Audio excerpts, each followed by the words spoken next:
Hi everyone, welcome back to my channel. Today I wanted to show you how I stained this tissue paper, and I did it kind of in a tie-dye technique, and you can't really see where I've kind of done the tie-dye pattern, kind of a twisty thing that I've done here, but you can't, it's not as defined, definitely not as defined as if you were going to do a t-shirt, for example. I mean, it's a totally different thing because this is tissue paper. It's sensitive when things dry, like acrylic or paint. It's going to stick together when it's dry. So it's just not going to come out the same, but it's similar and it really makes beautiful patterns. So this is an example of one that I've done. And this, I think, is going to be awesome for a background collage. So I want to show you how I got this. I'm going to try to get some more defined patterns as well. And we'll see what happens. So I've got my tissue paper. Just a second.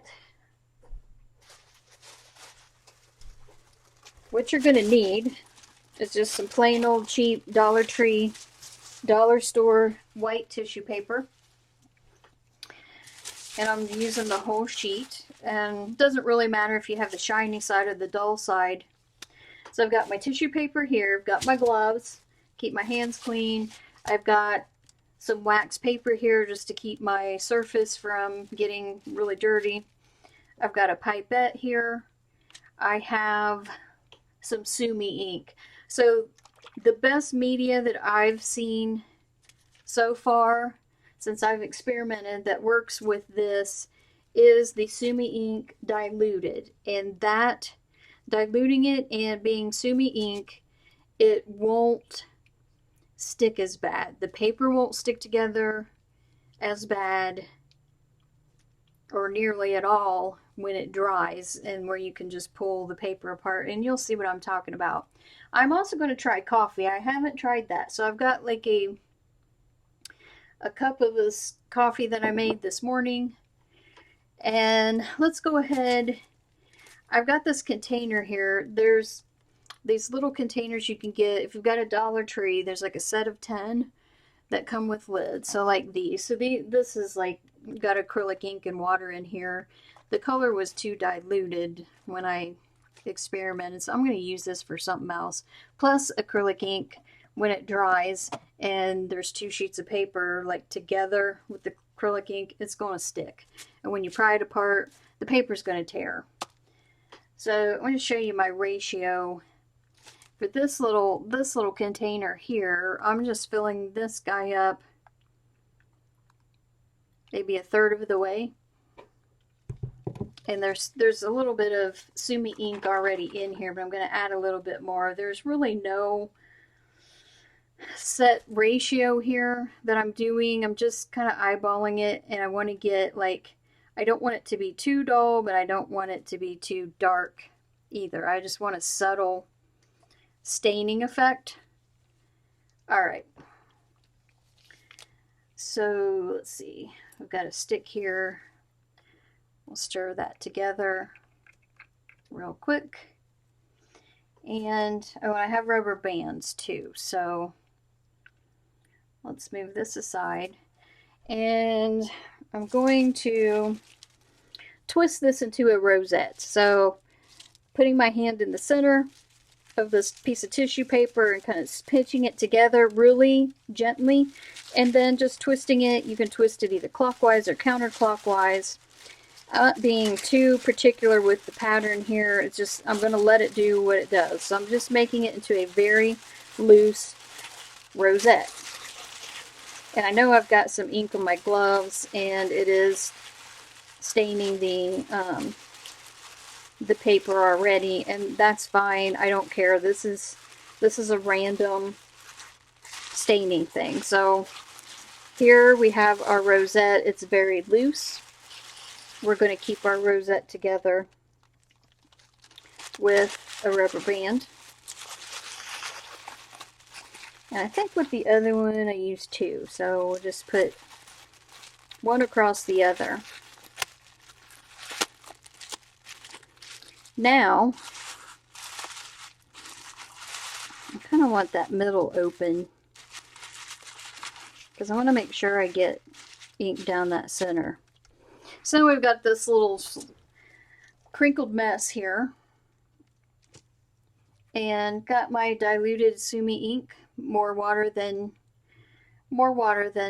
ink, of course, and taking my pipette and just going to add the Sumi ink to it carefully.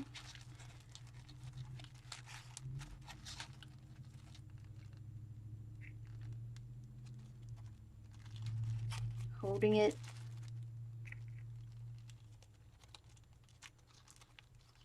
We're not going to soak this really completely, because if we do, we're not going to get a pattern. We're just going to get like a black piece of paper, a black piece of tissue paper.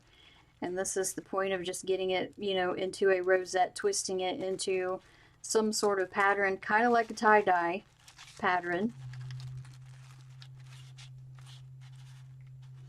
I don't recommend folding the paper, because if you fold the paper to make your pattern, you're going to have a harder time pulling it apart when it dries. And you're going to risk really ripping your paper. So we should get a nice variation of grays, like a nice light or charcoal gray, in a pattern of, which kind of reminds me of leaves, like I showed you in my example. Okay, that's soaked in pretty well.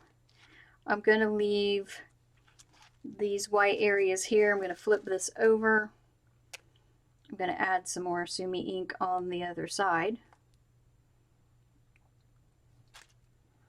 We don't want too much. Like, I'm leaving,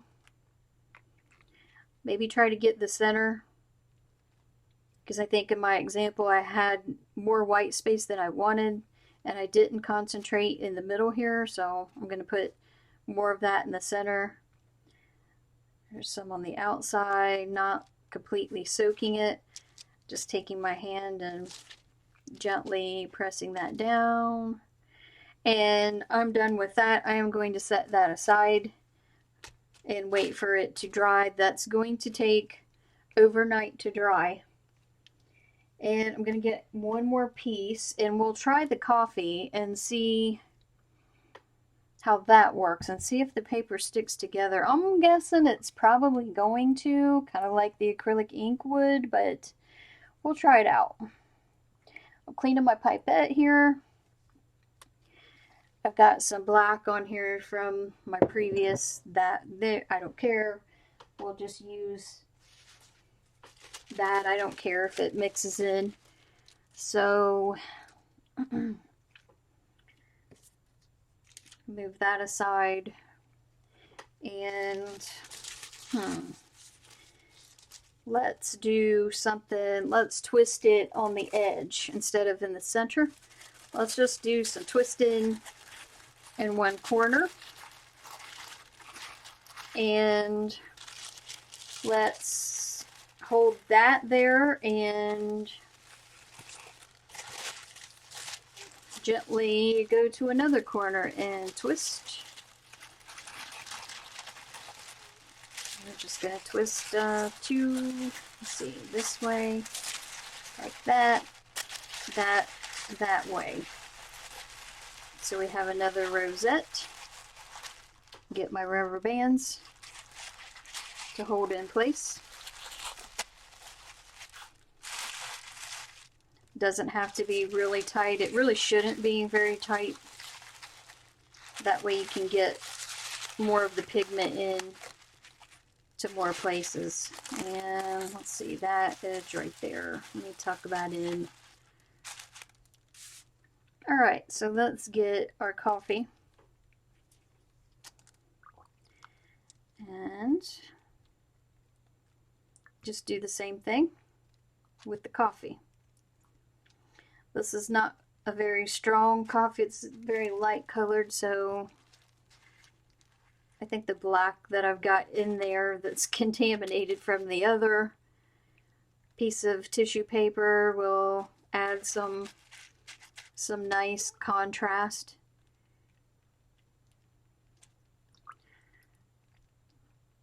This one I'll put more on, letting that soak in. There's still plenty of white areas left there. This is going to be a very delicate color.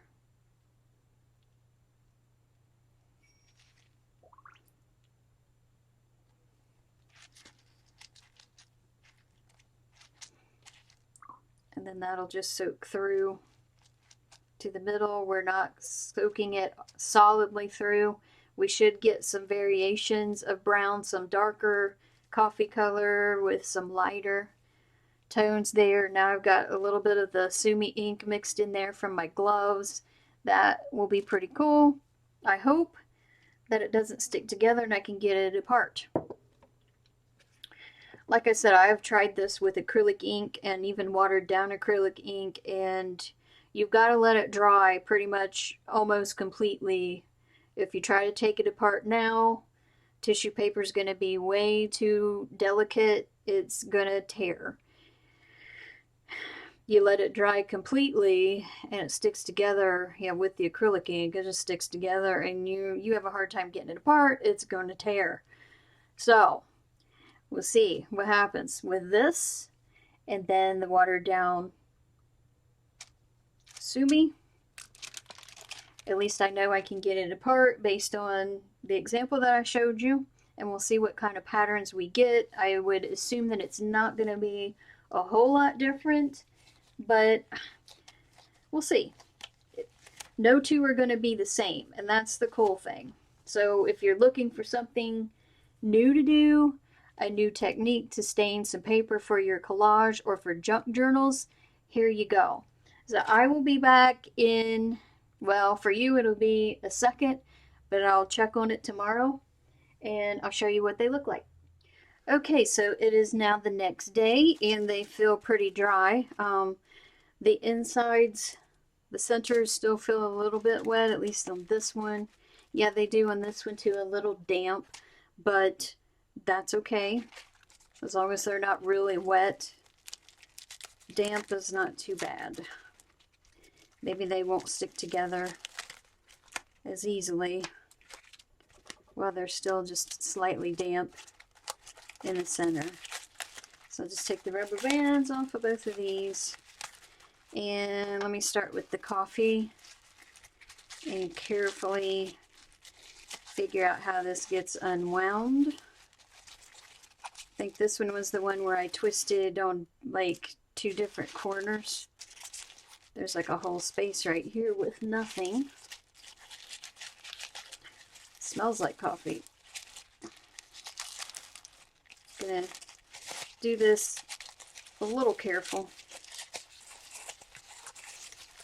so as to get as little rips as possible.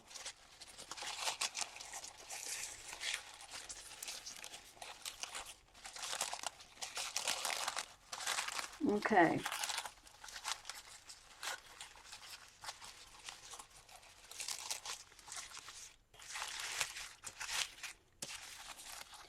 So the twisting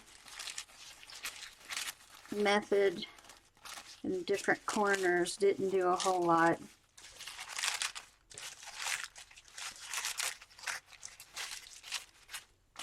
So there's that one. And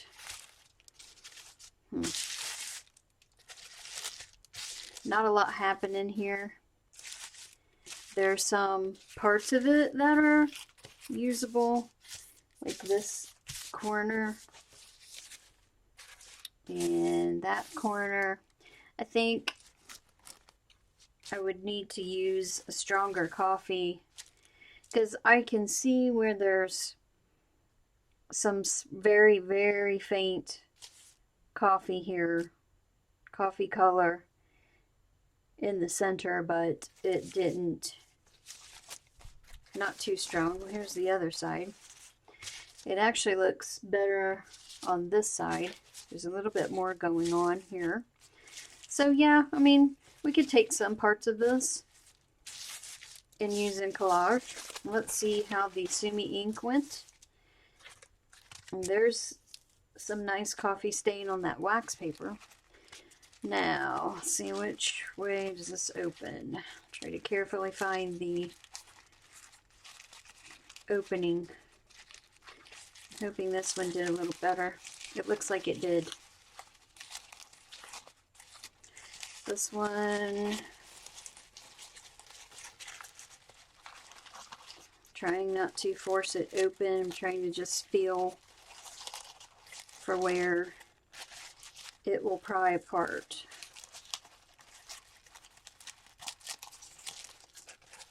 So not sticking together too badly at all, but it's the watered down ink is what you definitely need to use to keep the papers from really sticking together when you take this apart and when it dries.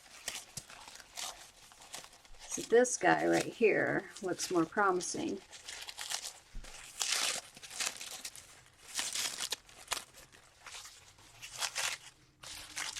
So yeah, the best, so far, the best technique has been to use the Sumi ink, the diluted Sumi ink. Not much of a twirl pattern, but it is still a random pattern going on here, and still a tie-dyed kind of random thing. And there's the other side. And still super cool. So this would be cool for like, oh, forest background or something like that. So I am pleased with that. So if you like this technique, give me a thumbs up and put a comment if you tried this. If you have any ideas of what you would use this for, let me know in the comments and give this a try. But I really like this. There's some darker charcoal grays in here mixed in with the lighter section. Let's see if I give you a little close-up here. So, new technique to dye some collage papers. And hopefully you like this. And if you haven't subscribed, go ahead and hit that subscribe button. And I will see you again in the next video. Bye-bye.